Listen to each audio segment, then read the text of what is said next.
greetings EastEnders You just fans. have one of them smug faces. That you just want to slap. Yeah, I know. No, just smug. Right, go on. We don't have a smug face. What does that mean? Are you joking? Has no one ever told you this before? No! Are you for real? I thought you knew that. No one's ever told me I've got a smug face. Rob, you have got like people have resting bitch face. Yeah. You have resting smug face. Like, see, like right now, you just have a smug face at all times. I'm just smiling. That's all I'm doing. Resting smug face. Wow. Honestly. Cheers, mate. Cheers. Explains a lot.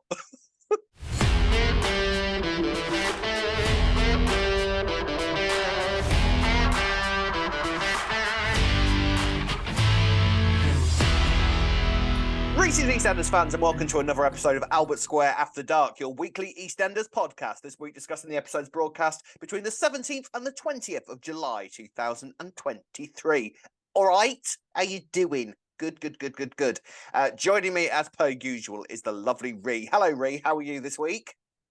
Hello, Rob. I'm good. How are you? Very well. Very well. I've had one of those sort of coffee things this week. For the first time in my life ever, I nearly lost my voice during the week. So this week I might sound a little bit. Well, let's get this right. I thought I sounded a little bit sexier during the week because my voice was quite deep and quite gravelly. And I sent a voice note to Ree and saying, "Oh, do I sound sexy?" And she was like, "No, to be honest, you sound gayer." I was like, "Cheers." Apparently, I sounded more nasally. So when I have a cold, apparently I sound like Alan Carr. So that's great to know. Sorry, Rob, to have burst that little bubble. Yeah, it had a massive needle and just popped it right there. I know. So that was the most exciting thing that happened to me. Well, you're better now. You sound all right, actually. You sound pretty normal today. Thank you. Not gay or not uber gay or anything like that. Obviously that, but not. Thanks. Cheers, mate. Not as camp as you sounded earlier this week. Why have I kept you in my life for nearly 15 years? I don't Tell me know. that. Well, Tell you me know that. what? I'm just here for the honesty, Rob. Yeah, sure. What else? What's going on in your life this week, Ray? Well, going on in my life this week, my brother is about to have his first child. His partner's been in labour for just over 24 hours now, so it's just a waiting game. I know. But the exciting thing, and the way this is connected to us, is that your sister-in-law, that's the right term, isn't it? Yeah, sister-in-law is the one who filmed our trailer. Yes, we she did was right the at the start, woman which behind the camera. She was. So you can check out that trailer. We had a right laugh making on the YouTube channel. But so our camera woman, our camera person, is currently in labour. So Ree has her phone on standby. Yes, apologies. Yeah, apologies if something goes off. But I think that's fair enough. And she did a really good job, actually, didn't she, when she was filming? She did, especially considering what a little Nazi I was during the. I was just thinking, especially with Rob being director. My God, don't mess with Rob if he ever becomes a director. I just did what I was told. I didn't have a clue what you were on about, so she did well. And yet, it all worked out well. It did. It worked out brilliantly. Eventually. Right, so we'll get started on this week's discussion. I said last week that I thought it was going to be like a really, really, really big week this week. It wasn't that big a week in the grand scheme of things, was it? Like it was fun. It's a very fun week. Very, and you think it was camper than me with a cold this week. I tell you, it was. Oh, I don't know, Rob. Oh, it was up there. So let's get discussing it, shall we? Right then, just the 3 stories this week, considering all the sort of multitude of issues and storylines that we had last week. Only the 3 this week, and they were all quite sizable ones. So we shall start this week with Sharon, Keanu, Lisa, and Phil. Lisa kind of made her exit this week in typically dramatic Lisa style. So previously on EastEnders, Keanu had taken 10 grand out of Phil's safe, and this week he confesses to Phil that this is what happened. Or rather, he doesn't confess, Sharon does it for him. It was another week of me sort of looking at these two and thinking, you ain't getting married. There is no way that Sharon is going to take you down the aisle. Sharon's always got Phil's back, hasn't she? Yeah, there was a bit of that this week. She was doing it tactically, telling him because it's a long game. Yeah. But she does seem to always have his back, and I know how Phil works. I'll sort everything. There's a lot of that this week, and I thought that Kat noticed that this week as well. Again, it's another. You're sort of looking at them and thinking, yeah, this isn't going to last the long run, is it? Sharon and Phil are definitely going to become a thing. And also, if you want the whole sort of Sharon versus Kat Peggy type parallels to continue, then that affair does need to happen to sort of intensify that further. And then maybe Phil can have another affair with Kat once he's back with Sharon, and Sharon can have another Keanu affair. You know, the possibilities are endless. Maybe Kat and Keanu could get together while Sharon and Phil are back together. Why not? Do you know what? Weirdly, I'd say that Kat and Keanu are probably better suited than Sharon and Keanu. Potentially, to be fair, because Keanu's quite serious with Sharon, isn't he? Whereas he'd be quite fun, I think, with Kat. I think he'd have a good time with Kat. Yeah. A dirty laugh. Yeah, it'd be good. Yeah. So yes, Phil digress. discovers. That's all right. Phil discovers exactly what had happened with the money this week and reacts accordingly. So, like, you know, shouts a lot and tries to attack Keanu with a baseball bat and all that malarkey. And Keanu basically tells Phil what he has found out about Louise. Now, obviously, last week we were told by Lisa that Louise had completely derailed, come off the rails, and was on drugs, and had her life fallen apart. And Lisa was now Peggy's legal guardian. None of this is true. None of this is true whatsoever. I think that bit is true, though. That she's. This is the weird thing. I'm confused by this bit. Yeah, I was a bit. Legal guardian, because they kept saying it still. Yeah. Like, all the rest of it was rubbish, but apparently Lisa is still Peggy's legal guardian.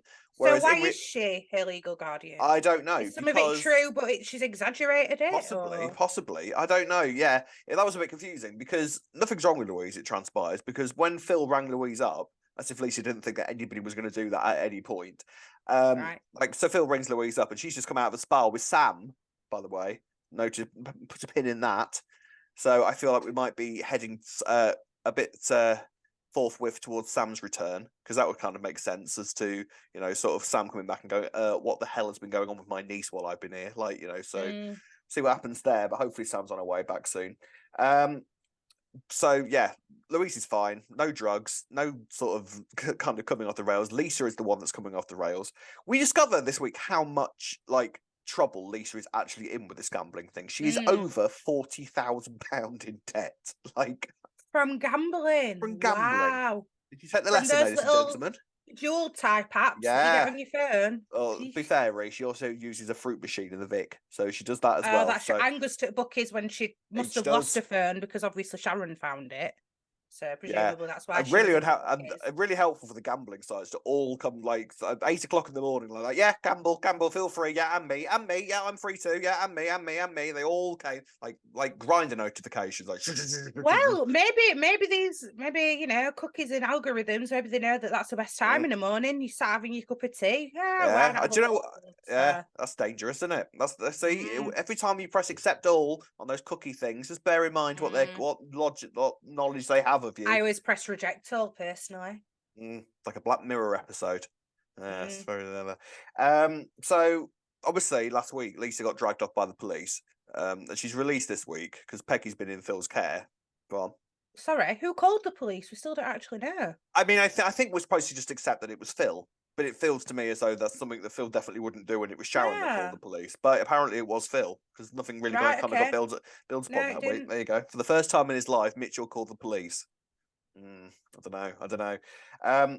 So Lisa comes back to collect Peggy, as if like, right, so I'm back from my little stay in prison. I'll take Peggy now. Cheers, thanks for looking after her while you haven't banged up. Cheers for that. And Phil basically turns around to her and says, yeah, right, you can sod off back to Portugal. Peggy's staying here, thanks very much. And Lisa spends a night on a bench in the square, spends a night on Arthur's bench, and Sharon takes her in. And this, again, is where Keanu just shows how, like, just silly he is. He just doesn't think of anything else. And Sharon is the one that's trying to be the sensible one in the situation. Like, she sorts Phil out. She turns around to him and says, like, okay, look, so this is what's going on with Lisa. For Peggy's sake, she needs to be back in Portugal, so you need to pay for her plane tickets. It feels like, yeah, fine, yeah, fair enough. I exaggerated, fair enough. It's like Sharon can just handle Phil just so easily like that. And like I said, there was a few moments of that this week where Kat was just sort of standing on the outskirts and just looking in and going, yeah. So I mean, I love that though. I love the Sharon and Kat dynamic. It's going to get bigger going forward. It's almost like Kat obviously must feel a bit disheartened by the fact that Sharon can come in and sort it, but I think she might also be like, well, do you know what, Sharon, you'll probably sort it 10 times quicker than me, so crack on. Yeah. I'll just stand here and agree. Yeah. I'll observe, I'll pick up some tips, Sharon. How do I handle Phil? I mean, yeah, in 10 years' time, Kat, maybe you might have a bit more sort of leeway with Mm. Phil, but at the minute.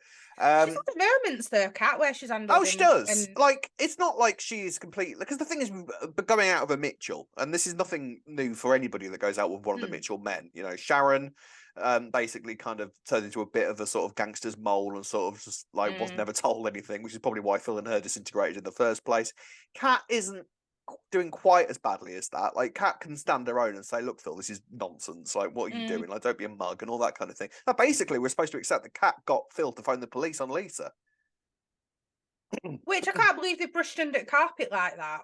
Well, Maybe we're going to hear more about it, or he's going to. I don't think we I are. don't know. I think that just happened. Like Phil Cat Wow. basically persuaded. I think it's like you said because it was legal money. It's like money that Phil had Yeah. legitimately earned from the club, so And he he's didn't mind paid calling it. tax on. He's already Yeah. declared his taxes on it, so it's So like, if well, if we're in this territory, I might as well phone the police while I'm here as well. yeah. So Sharon brings Lisa in and discovers the gambling, sees all these debts on the phone, sees Lisa coming out of the betting shop, and then Lisa basically tells her how bad things are. 40 grand in debt, and she doesn't quite know how she's going to sort it out. I mean, how do you like sort out 40 grand's worth of debt? Like, how do you even go about sorting that out? I wouldn't have a clue. Like Well, loans you'd and have to stuff. maybe get 3 jobs and payment plans. I've no At idea. least 3 jobs, like Christ. But anyway, Sharon makes a deal with Lisa that if she lets Keanu see Peggy more, then she will sort out her plane ticket back and all that kind of thing. So it's all Sharon's kind of trying to sort everything out, and Keanu then just basically messes everything up because once he sees that Lisa is staying there, he's kind of like, right, well, I know you're trying to go back to Portugal, but the only way to stop you going back to Portugal is for me to hide your passports on a really high shelf where you won't see them. Well, Best she's hiding quite place. short, isn't she, to She be is quite fair? short, yeah, but it was literally like he was I trying to hide know. them. It was like he was trying to hide them from Peggy. Like, just put them on a really Yeah. high shelf. Yeah. Um, so yeah, he hides the passport. So Sharon's aware of this and sort of like is kind of all confused about as to what to do. And meanwhile, Keanu goes to Eve and is sort of trying to sort out legal things and talks to family solicitors and all that kind of thing. And Lisa basically says to her and kind of makes her see sense inadvertently by saying, like, nobody's thinking of Peggy in this scenario. Like, we're all screwed up here. Peggy needs to be back with her mum. She's got a routine. She's like a 3-4 year old little girl. She needs to go home and just be with her mum and get back into her routine. So what Sharon does is sort of make Martin find them, like tells him what's going on and says, right, I just need you to give Lisa her passports back and say, I found them on top of the shelf. So Keanu returns after Sharon like taking him out for dinner just to keep him away from the house. Keanu comes back, and then we get this big dramatic sort of run through the square while Lisa's running away in a taxi. The taxi drivers of Walford, I swear to God, they must get danger money working there because they're forever being chased. They're forever being chased by scorned lovers, upset He needed to put his parents, foot down though as well, didn't broken it, driver? families. Oh, he was Yeah, chilled, they were wasn't he? pretty much clinging onto the back Yeah. of the cab. Yeah, like something out of Cape Fear. It's like Yeah. hanging onto the. So yeah, Lisa's gone with Peggy. Go off back to Portugal, and Keanu's devastated and just kind of dissolves into tears. And Sharon's kind of like, and yes, it's like I've just But broken that up. Damn. he didn't. I'm trying to think of. I'm trying not to swear. He didn't care about Peggy 2 weeks ago, though. It's only because she's No, turned up on Square. Do you know what I mean? I mean, I think he just kind of like it was not knowing what you've got until you've got it back in your life again, wasn't it? And it was also the Okay. fact I think that obviously it gave Karen a chance to see her granddaughter, and like Bernie got to see her niece. So it was kind of Yeah. like the family that is established in Walford for her. As far as he's Mm. concerned, he doesn't see any reason as to why Peggy should return to Portugal. There's no reason for him to be in Portugal while he's there. I think is his logic. Like, she's got a fine family here. She's got Sharon. She's got a brother here. What's your problem, Lisa? Like, why He's wouldn't you been want back. to? He's been back for 2 minutes though. I know. Like, he hasn't got a leg to stand on, has he? And he's not, as far as we know, he's not really tried to be involved. Although I think No. that's because Louise and Lisa have not let him as well. I don't know. I know it's so. Again, you're looking at Keanu and Sharon. She's got another secret from him, and this is quite a big one. So When he inevitably finds it out. Of course he will find this out, and Mm. obviously it's against Martin as well, who lives in the house. So how is this going to go down? It's like this surely is the start of them slowly disintegrating as a couple because they are just this is the thing. I think the thing is like they were so good together in terms of a hot, kind of steamy, passionate, wrong love affair, and now they're actually trying to make a go of this. I think Sharon is so aware of the age gap. She keeps getting, even now, she's still getting like constant digs from people about the age gap and realizing the age gap herself. And she's constantly having to hold his hand and sort of make everything right and sort out his messes. The fact that he didn't even have the nerve to tell Phil himself when that was the reason that they'd gone round there and Sharon had to do it for him. And then had to sort of say to Phil, right, we finished shouting, have you? Have you finished shouting? Yeah. And then now Keanu can come in the room. We can have a conversation about this. Like, Sharon doesn't need this. Like, no one needs this. Well, like she said, she spent Kathy's entire wedding day sorting out all Keanu stuff, didn't she? With everything going on with Peggy. So I don't know. There's something. I don't know though, because will they still get married on Christmas Day? You've got it in your head that they're not going to. Well, I mean, the only thing that's... But why is she in a wedding dress? Is she really going to organise a wedding with Phil that quickly? It's the only thing... Well, to be fair, Phil has got a wedding booked for Christmas Day. There's a wedding already...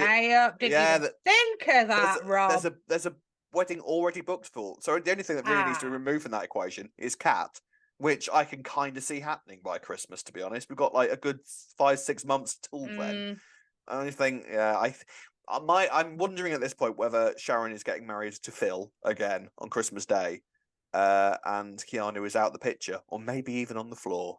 Who knows? And I still think that it could be Sharon and Keanu, but with some fireworks along the way. Could be. We've got a long way to go, but it's all very exciting. The wedding dress, by the way, Sharon's wedding dress was doing the rounds, because Kathy was supposed to get married in Sharon's wedding dress and then changed her mind. So Sharon's wedding dress is currently hanging up in the Beale living room in a big old plastic bag. So we know it's there. It's basically the same as the cufflinks. Like, they're in circulation. They're doing their thing. They're kind of waiting for the next move on the chessboard. Why would Sharon wear Kathy's cast off? Exactly. Like Sharon could totally afford a new dress. So exactly. Yeah. So that's a kind of another question. Like, why and how does Sharon end up? Or does she lose all the money? Wouldn't be surprised. In fact, maybe that's the last. Maybe if that's the last thing that Keanu does to mess up their relationship, something to do with Sharon's money, all disintegrates from there, and then her and Phil end up having an affair, and then they get together on Christmas Day, and then all the madness of Christmas Day happens. And Kathy goes, "Hey, Sharon, I've got a wedding dress you can have my dress. Have my dress. It's all good, girl. Have my dress." The only other thing to kind of pull away from this story is a little scene. Ravi came in to ask Phil for Chelsea's job back. And he succeeds. Chelsea now is working back at the club again, which is so overly reasonable of Phil, I have to say. Apart from the fact that Ravi now owes him a favour, there was no way Chelsea deserves that job back after what she did last week. There isn't, but I think having Ravi Panesar, well, he's not Panesar, Galati, owing Phil a favour is worth more than... Now, and probably more convenient for him as well, because he don't have to find another manager. Yeah, that's true, yeah. Because Phil's got enough going on at the minute. And he knows what happened. He knows it weren't actually her. Yeah. It's interesting, though. So, and there's nothing really at the moment to suggest what this favour might be. It's definitely relevant, because otherwise, what was the point in mentioning it? Like, what was the point in sacking Chelsea? What was the point in sacking Chelsea for a weekend, only for Ravi to then get her job back and get this favour? Nothing really to indicate what this favour might be yet, but it's not going to be good for Ravi. You're going to tell me I'm overthinking something here. Right? Me, never. Go on. But I noticed when Ravi left Phil's house, and it's probably completely irrelevant. I'm already thinking you're overthinking this. Go on. There was bird poo on Phil's door, right? And because of Christmas Day, I'm like... You think the birds on the floor Christmas Day? Poo on my door. Like, is it a sign of luck or something? Because that's what they say, don't they? And I think I'm looking for clues too much. But then I was like, why didn't someone clean that bird poo off at door? Or is it relevant to Christmas Day? Anyway. So we're now at the stage. This is what EastEnders does to us when we're in the grips of a mystery, and it's good. We go into so much overdrive with our brains and our theories that bird poo on the door may well be a clue for Christmas Day. I mean, don't get me wrong, Ree. If you're right, I will edit this section, remove it, and stick it in prime and proper place where it belongs to say that you spotted it. I don't think my editing scissors are going to be troubled too much with it, though. But we'll see. You never know. You never know. I did notice the bird poo, in all honesty. But... Oh, you did as well. Oh no, of course I did. It was like it was like basically the colour of the door, like streaking down the door. So why? Just to make it more realistic? Yeah, it's in London. Pigeons everywhere. Okay. Pigeons everywhere, and nobody gets good luck in Walford. Please, that's true. Doesn't happen, especially in the Mitchell house. Another thing, sorry. to do with Ravi and Chelsea. Yes. When Kathy was leaving to the wedding on the horse and cart, we had a little snippet of Chelsea talking to Suki saying, "Oh, about weddings. I'm really jealous." And I thought, hey, wedding bells. There are so many after this week. There are so many weddings sort of in the air, like sort of unresolved wedding dramas, and people not really getting married, and like people cancelling their weddings and rejigging their weddings. Anybody could be getting. Half the square's going to be getting married on Christmas Day at this rate. It's mad. So we shall have to wait and see what happens. But yes, there we are. So next story, ladies and gentlemen, is Stacey and Martin. Right, so Stacey, Martin, Theo. Martin and Stacey back together. That's nice. That's good. I like Stacey and Martin together. Starting. They're starting up again. Starting. I was thinking this or Macy, but I think starting's better. Starting. You can do more puns with starting. So obviously last week, Stacey rang Martin up, pissed. I got some wedding with me. I love you. So Martin arrives on the day of Kathy's wedding. He turns up at the Slaters, all suited and booted, ready to take Stacey to the wedding. And bless him, he's excited as well, isn't he? He's really excited that Stacey's rang him up. It's quite cute. And Stacey's like hanging out her ass, and just walks down the stairs like, what? What are you doing here? Why are you here, Martin? Why are you here? What's going on? Theo is in the kitchen because Theo is supposed to be Stacey's date. Theo's in the kitchen, and Martin's like, what's going on here then? And a bit of a show of Theo's manipulation here, wasn't there? Because Stacey goes, "Oh, it's all right, I'll deal with Theo. I'd rather go with you, to be honest. I'll sort Theo out." So she goes and tries to sort of let him down gently, and Theo's like, "Well, I'd cancel plans and everything to be here. But plans can change, can't they? You know, like and bought a new suit. Bought a new suit, which, to be fair, I thought he looked quite good in. Not saying he's fit or anything, but I thought he looked quite good in that suit. I thought he kitted himself up well. I thought, bless him for his little date. And yeah, but then he's all like, "Yeah, plans can change though, can't they? You know, like Lily's tutorial." Think about that, Stacey. I didn't get that. That's what he was hinting at. Right. Okay. Yes. Fair, makes sense. So yeah, he was being all sort of like manipulative before that. So Stacey's kind of like, "Oh, great. Well, then I guess I have to go with you then." So obviously they kind of awkwardly go there together, and Theo is kind of like, "I'm having a lovely day. I'm having a great day." It's really an awkward situation though, to be fair, because she did ask him and he did get ready and he was there and ready to go. In all fairness, to be like, "Oh, actually, no, I don't want to go with you. I want to go with Martin." I know. If you ignore the fact that he's a weird stalker. Oh yeah. Who's nicked her perfume. And probably like a few pairs of underwear that we didn't see as well. We'll be surprised. God, you're obsessed with him nicking her underwear, bro. It's the sort of thing he'd do. And the fact that he was sat there, he was like in her kitchen being Edmund while she was upstairs talking to him. Weird. That's just gross. Gross. Weird man.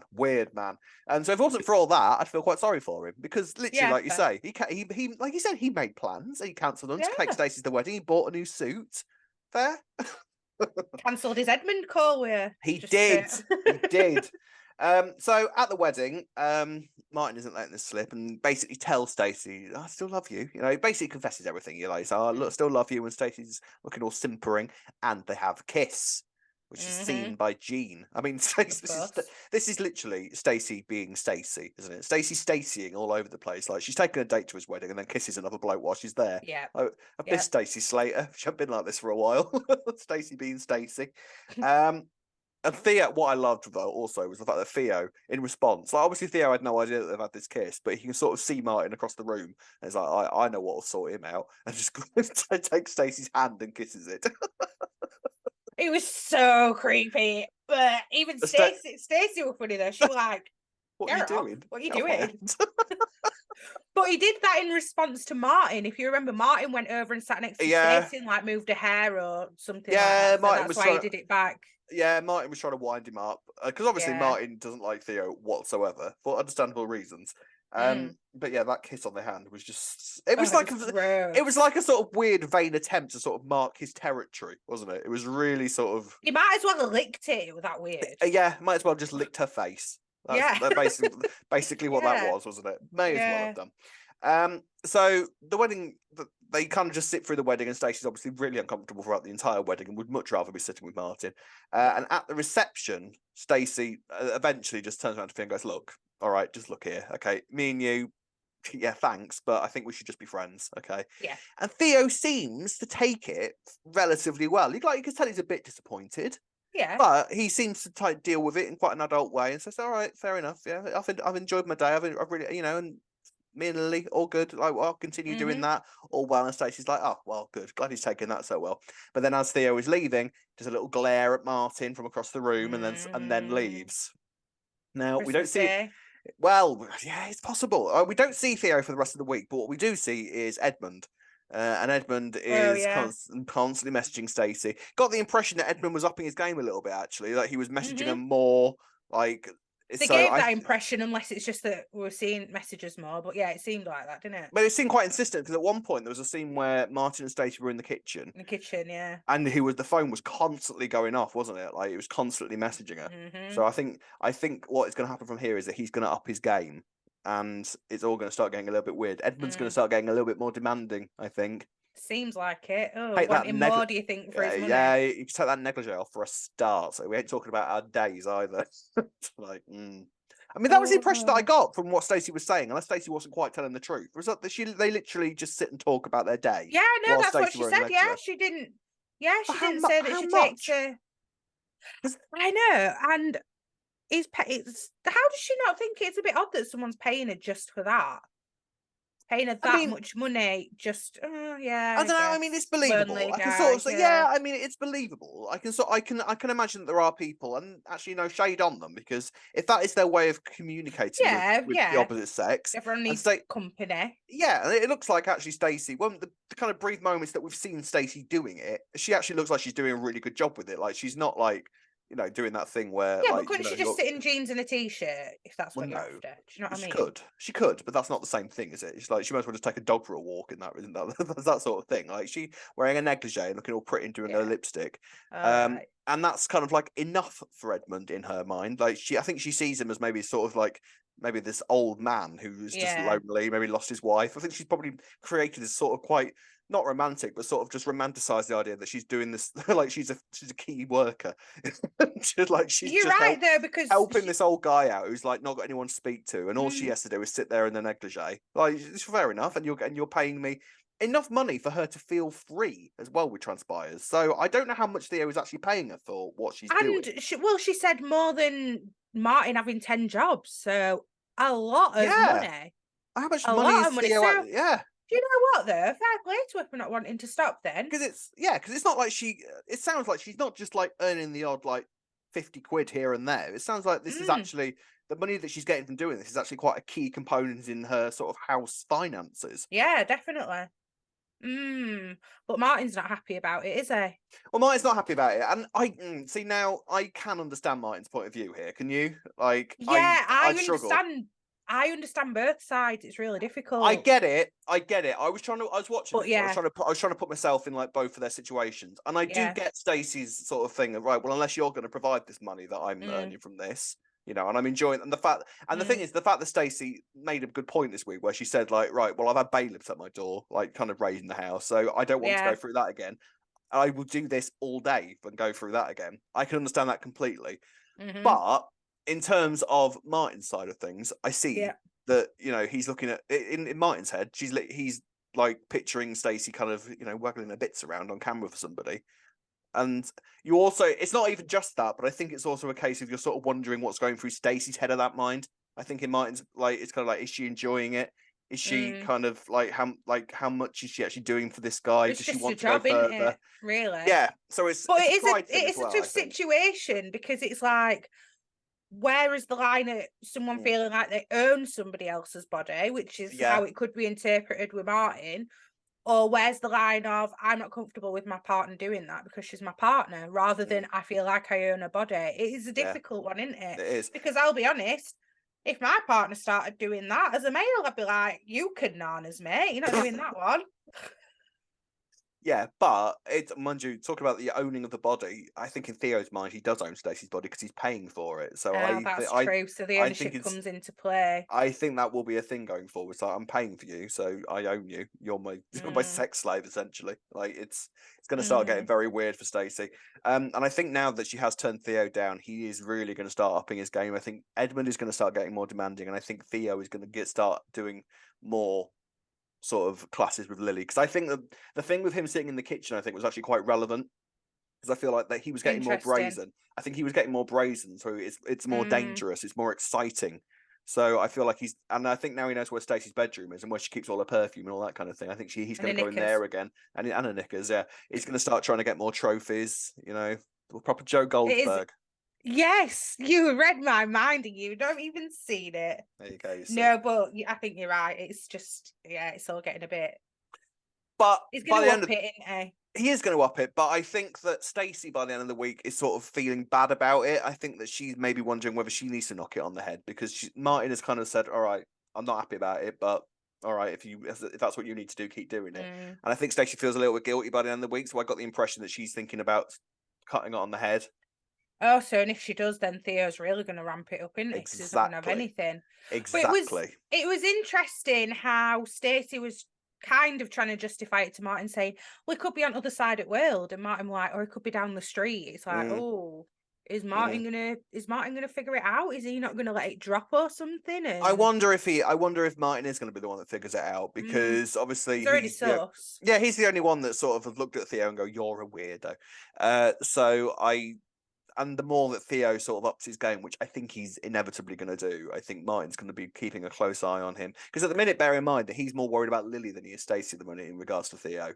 So that's true. I think he's going to be keeping a very close eye on Theo going forward, especially if he moves back in with Stacey, which presumably is going to happen at some point because more money on the table after all. So we'll have to wait and see. So the day of the wedding has finally arrived, and by the end of the week, despite all events, we have Kathy Cotton in the credits. That feels odd. Cotton. I didn't spot that. Yeah. I always look for it. Yeah, I've got so many questions about this, but we'll get to it all. Kathy Cotton. It's got a ring to it. At least it's alliterative. Well, yeah, it's alliteration. Well. Yes. Kathy with kicking her, Rob. So. Curly and kicking her. Yeah.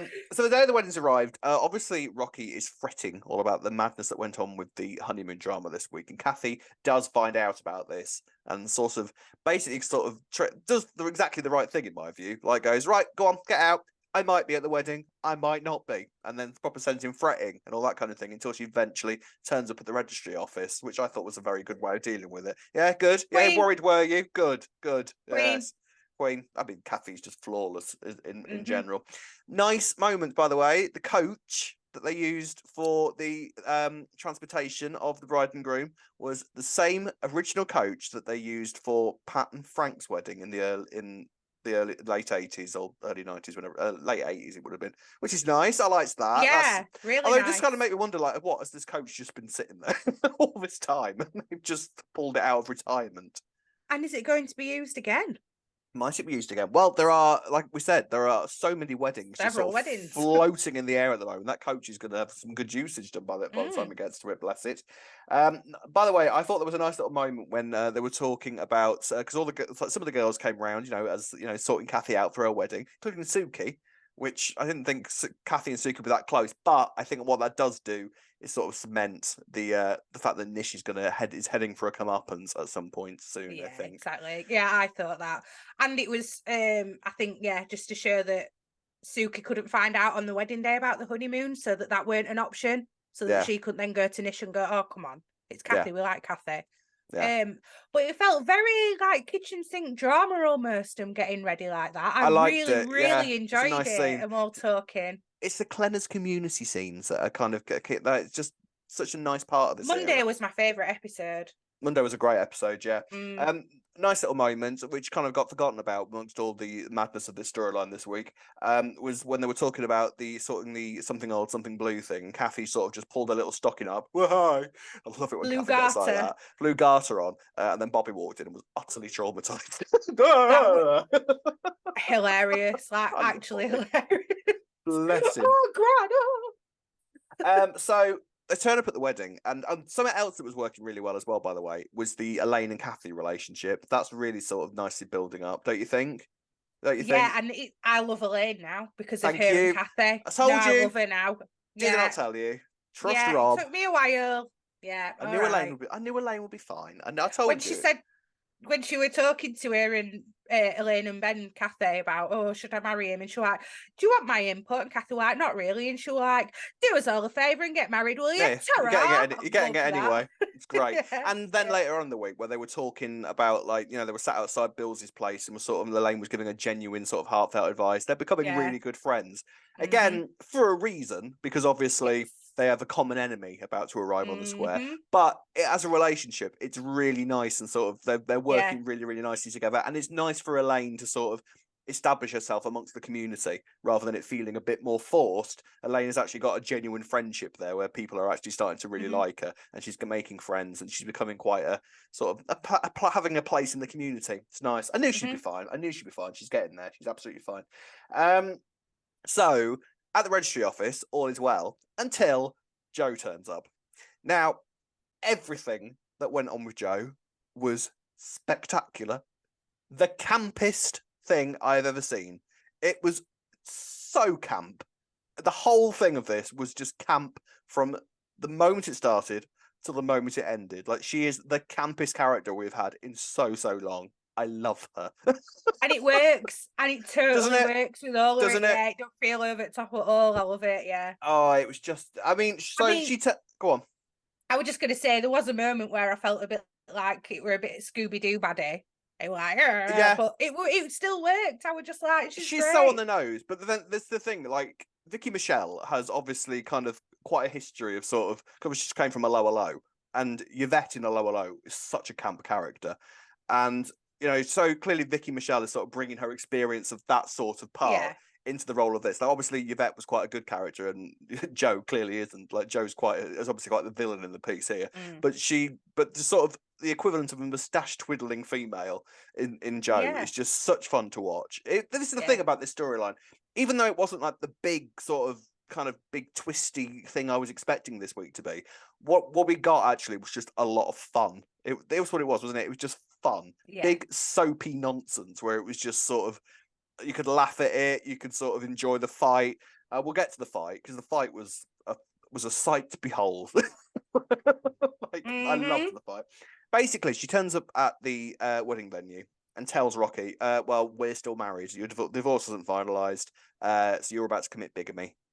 And Rocky's like, well, bugger me. So, like, he goes through with it, and Joe's kind of stood there at the back of the thing, smirking. Oh, yeah, she comes back again, doesn't she? And Kim spotted her. Kim spotted her. Well, yeah. But I think then, obviously, once they go back to the Vic for the reception, Joe arrives, and it all just turns into chaos, because Joe tells Kathy what's going on. What I liked here was that Kathy was instantly by Rocky's side for this, because I thought where this was going was that Joe was going to reveal it, and Kathy was going to be like, oh, that's it. That's straw that broke the camel's back. That's it. Me and you are through. And it was just going to kick off that way and sort of repeat that cycle. But it didn't. Kathy was right by Rocky's side. Kind of like, no, you're a cow, and I'm standing by him. It was really nice to see that, I thought. I think it's because Kathy did believe that Rocky genuinely didn't believe Joe. And it was like, she's just turned up to cause trouble, and Kathy thought, well, I'm not going to let her. I'm not going to let her win then. And my God, she didn't. What I wanted to talk to you about, actually, an interesting little thing I thought when watching these scenes. So obviously it all turns into a big old slanging match between Kathy and Joe, slapping and like kind of being pulled out and thrown out of the Vic and shouting and screaming and all that fabulous malarkey. The slapping scenes, right? Obviously the whole scene was played for laughs, right? There's no debating about that. It was it was a very kind of enjoyable, funny scene. And the slapping, though, it was all so sort of over the top and almost Dallas in the type of way that it was kind of pushed out. But the soap slapping thing, have you noticed that like we're getting less slaps these days in EastEnders? Because it used to be quite a big thing in EastEnders. Like Peggy was a slapper, Pat was a slapper, Kat, Stacey, like people did a lot of slapping back in the old days, and we seem to get a lot less of that these days. Because I feel like if this had been made 10 years ago, Elaine would have slapped about 3 people by now, and she hasn't slapped anybody. Do you not think?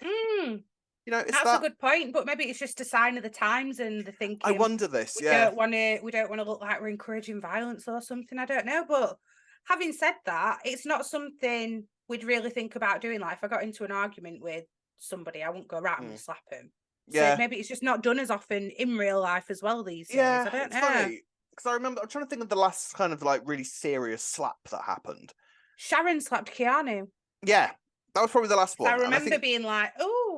Weird, isn't it? Like, I don't mind it, because to me, I just look at that and go, yeah, it's a soap. They're always slapping each other.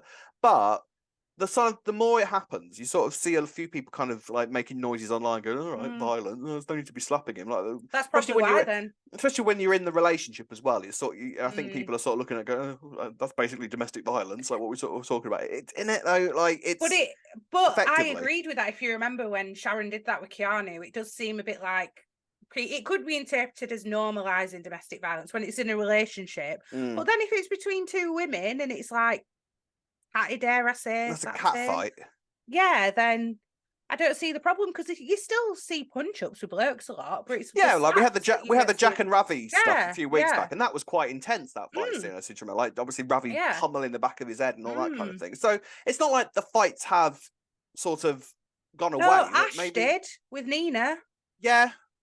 She had a little, and the Ash and Dottie, I think it was as well. They had a bust up at one point as well. Oh yeah, they did. Yeah. So it's not like they've gone away, but I feel like the sort of day-to-day slapping scenes have sort of kind of gone away a little bit. Because I remember a slap scene a few months back was when Tiff slapped Keegan when she found out about her and Dottie. Like she proper walloped him, and there was a few people kicking off online about that, and I kind of thought, are they sort of responding to that and sort of toning down the slapping stuff? Possibly, but I do find it worse when it's between like people in a relationship to people who aren't, like Kathy and Joe, for example. Yeah, it's weird. Oh no, like don't get me wrong, like the stuff with the Joe and Kathy, because the thing is, it was filmed like you could tell that they were quite fake slaps as well. I think because they were quite slow and sort of like, but it was played for laughs, so I don't mind that as much.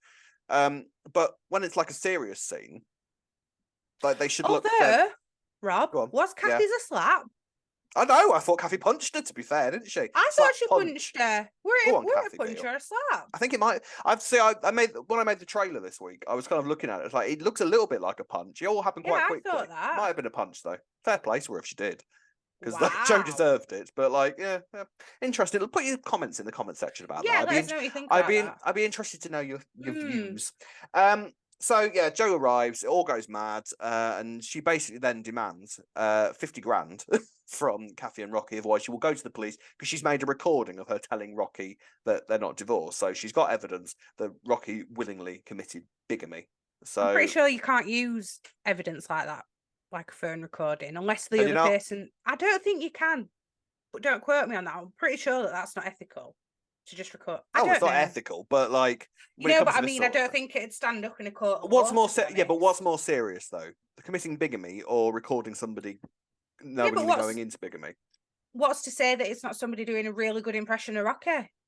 How do you know it's actually his voice? Do you know what I mean? Maybe, yeah. I mean, to be fair, listening to that recording back, I thought Rocky sounded more like Mick than anything else. See, I thought, but so obviously, Joe says, right, 50 grand, otherwise I'm going to the police. And Kathy's like, well, great.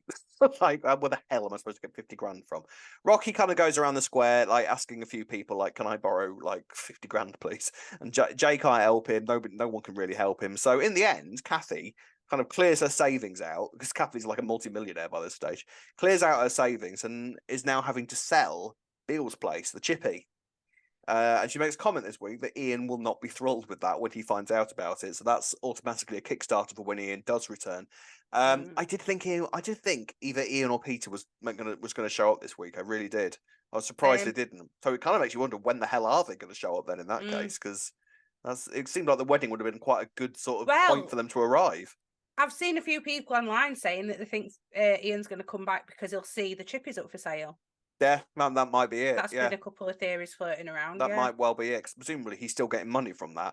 So we'll have to wait and see. Yeah, something to do that, yeah.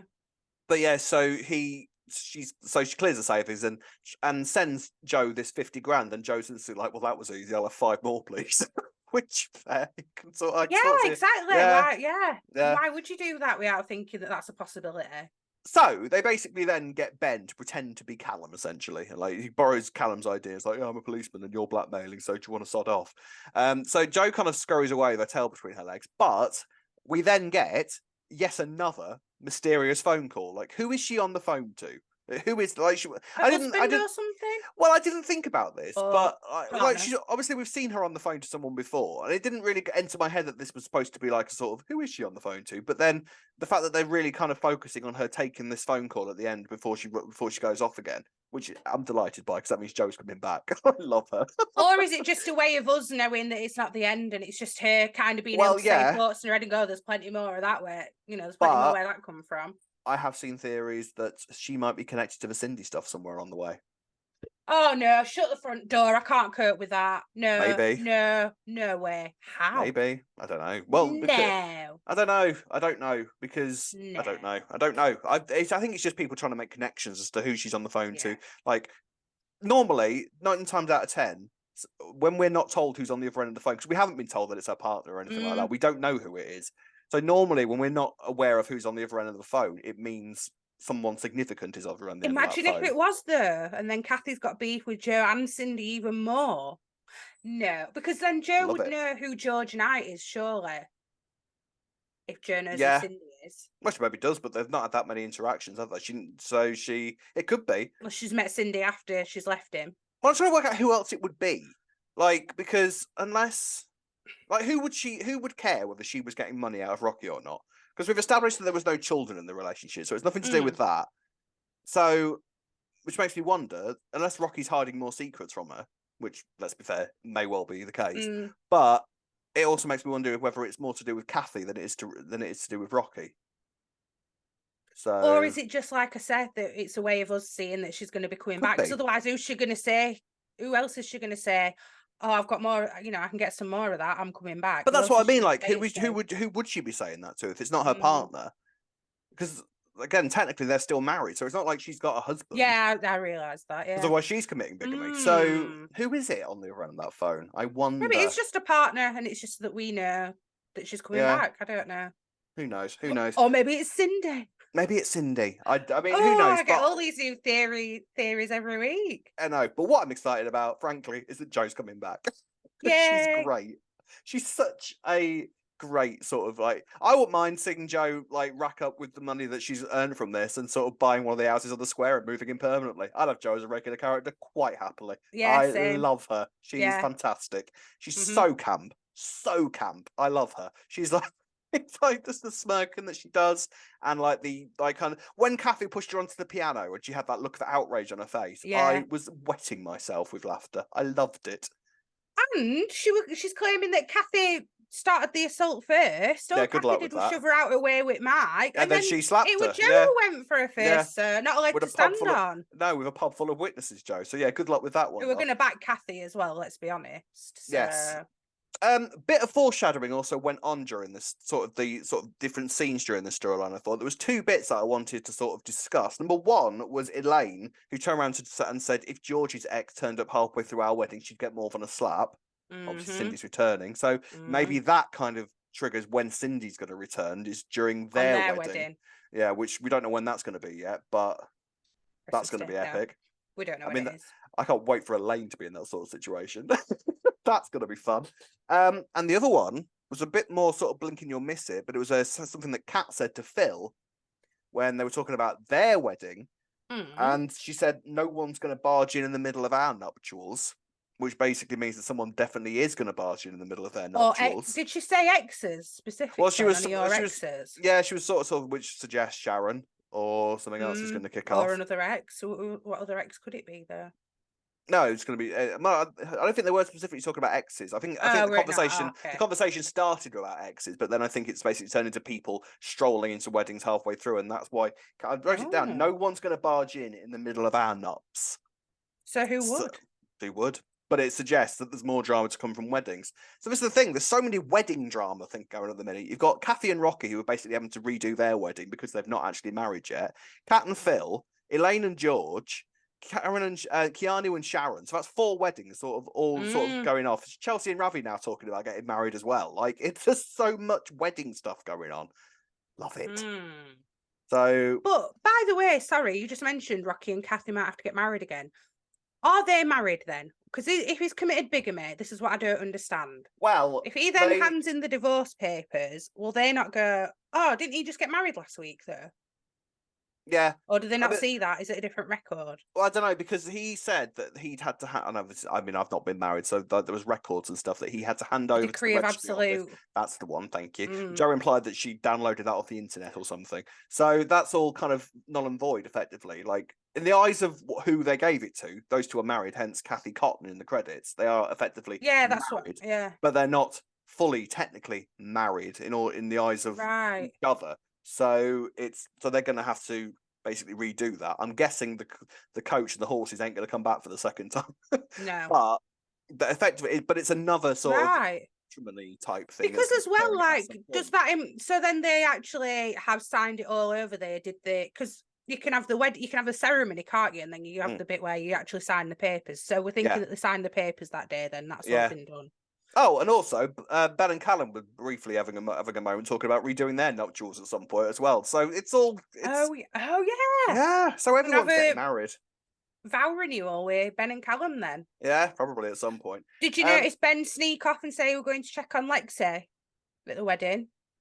No, I didn't. Maybe you were actually. Probably. Yeah, and probably. then Callum was like, "Oh, she'll be fine with Ben, with Jay." And he still went, and I thought, "Oh, is he going to?" Probably, yeah, maybe. I mean, it's quite nice the way they've done that with Ben. Like, it's not been. I mean, obviously, at some point, it's going to be first and foremost for that week's storyline. But they've really sort of been dropping the odd scene in here, which kind of, apart from the fact that we know that it's going on, like there isn't much more to say about it other than the fact that we know that it's going on. So I think it's quite nice that they sort of drop these little moments with Ben in, and to build up to wherever we end up with it. So yeah, but like I said, so Rocky had to basically re-propose to Kathy and then did a little skip jump in the street like Grandpa Joe discovering the golden ticket in Charlie and the Chocolate Factory. So yeah, I loved all this week. It was such camp soapy nonsense, and it was such fun to watch. I laughed a lot during those fights. Kathy telling Joe that if she didn't get out, she'd drag her out by that bird nest on her, a manky bird nest on her head. Quite enjoyed that. That was fun. And Kathy, well, like, did you say, do you don't know what I'm capable of? Or do you know who I am? She said something along those lines. Yeah, but I wouldn't have. Yeah, but it was just Kathy being Kathy, wasn't it? Like, it's. Yeah, but after listening to your bonus podcast episode that you can find on YouTube. Oh, you think that was a hint? With Maisie Spackman. Yeah. Oh, interesting. And if I'd have not seen that interview, if I'd have not heard Maisie's little theory that you can find on our YouTube channel, I wouldn't have even thought about it. To be fair, though, Ray, you've also made a massive thing about there being bird poo on the Mitchell's door, so I don't know whether. And you also said that if it is right, you'll give me all the credit. Oh, I will. Let's see. Trust me. If it turns out that the bird poo on the Mitchell's door is relevant, yeah, I will. You will get such honours. You will get such praise. Everything's. You've got to just find the clues wherever they might be at the minute, Rob. We just don't know. There we go. Well, I mean, let us know where you think it's all going. The clues keep it coming. Where is that wedding dress going to end up? Where are those coffins going to end up? And did you enjoy all the soapy madness of the week? What's going to happen next with Joe? What's going to happen with all this foreshadowing that keeps going on? They're building up to stuff. It's getting very, very exciting. Wonder where we're going to end up next week. Star of the week, Ree. I think I will definitely give mine to Kathy. I love Kathy a lot. It's either going to be Kathy or Joe, but I think Kathy made me laugh a lot this week. I really enjoyed Kathy this week, so I think mine's going to Kathy. What about you? I was stuck between Kathy and Joe myself. I thought you were going to give yours to Joe. Can I give it to a writer? Yeah, absolutely. I'd like to give it to Darren Little from Monday's episode because I really enjoyed it. That's my girl. I really enjoyed it. Fair enough. Yeah, fine. Yeah, gold stars to Darren Little and Kathy this week. Marvellous. Right, that's the end of the storyline discussions. Final part of the podcast, as per usual, is comments from you lovely people. So, Rob, we had a lot of comments this week on our socials. We did. That's because we posted more videos than usual this week, wasn't it, Lee? That's what I was going to say, particularly on a little bonus episode that you surprised everybody with, with the wonderful Maisie Spackman. Maisie Spackman, yes. She's marvellous. Amazing. Yeah. Do you know what? I've missed having an EastEnders podcast to listen to since I've started recording this. Yeah, that's true. See, I did it for you, Ring. So really nice for me, actually, that, Rob. So thank you, I'm Maisie. I will post the link to the video interview we did with Soap Metro reporter Maisie Spackman up above, somewhere around that. Maisie was fantastic, and she has a bucket load of theories about this Christmas Day murder, about who done it, who's on the floor, and she's got like a massive chart full of ideas and theories and spider charts and all that kind of thing. It's worth checking out. Maisie was an absolute delight, and hopefully we'll have her on again because she seems quite like her. And she's got more theories than any that you can shake a stick at, and more will come. So I'd quite like to sort of have an update with Maisie at some point to sort of see where she's at, where her head's at now, sort of how the development of the spider chart. But you also need to really enjoy it, and I really like talking to her. So yeah, that was great. Comments from you guys. Ree, what you got for me? I've got one from our Instagram DMs from Mustafa Ahmed, who says, "Hi guys, just a few things I've picked up on.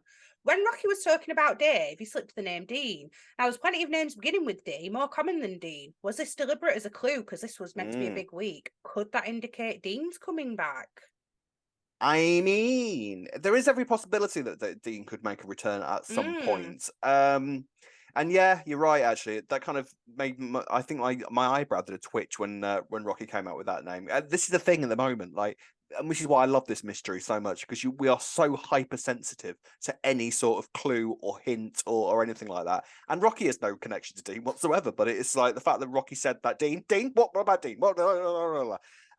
So yeah, potential. Dean is more than a suspect for Christmas Day, and that's why Linda will be there, and that's who, you know, that sort of puts Linda in the frame, because Linda hasn't got a man at the moment. I was just going to say, we've not seen much of Linda or any theories that we could really have solidly. Linda hasn't got a sort of suspect, like a potential murder victim to hand at the moment, apart from George. So yeah, it's very interesting. Very good point.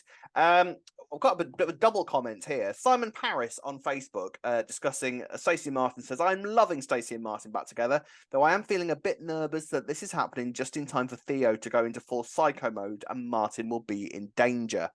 And Teresa Robertson then replied and said, "Still on the fence as she tends to treat him like a doormat and has a wandering eye. If she's changing where she sees him as a true partner, I agree it would be nice to have a happy family. I don't see her giving up her newfound independence just like that, but she's going to need his help with Lily, so hopefully it goes well."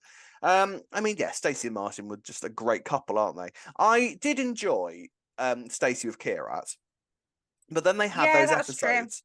Yeah, and it had been a while since Stacey and Martin had been together at that stage. But then they had like those episodes where they went to the caravan park, you know, when Mo came and Kierat went with them.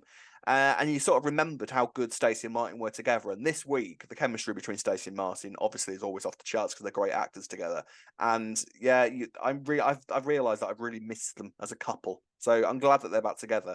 And obviously Martin, I feel like Martin needs to be there as well with everything that's coming up with Lily, because she's like looking ready to drop at any moment now. It's been a while. I mean, it's not been 9 months, but presumably, you know, because it's a soap baby, she'll end up having it early. You know, in soap terms, she's due.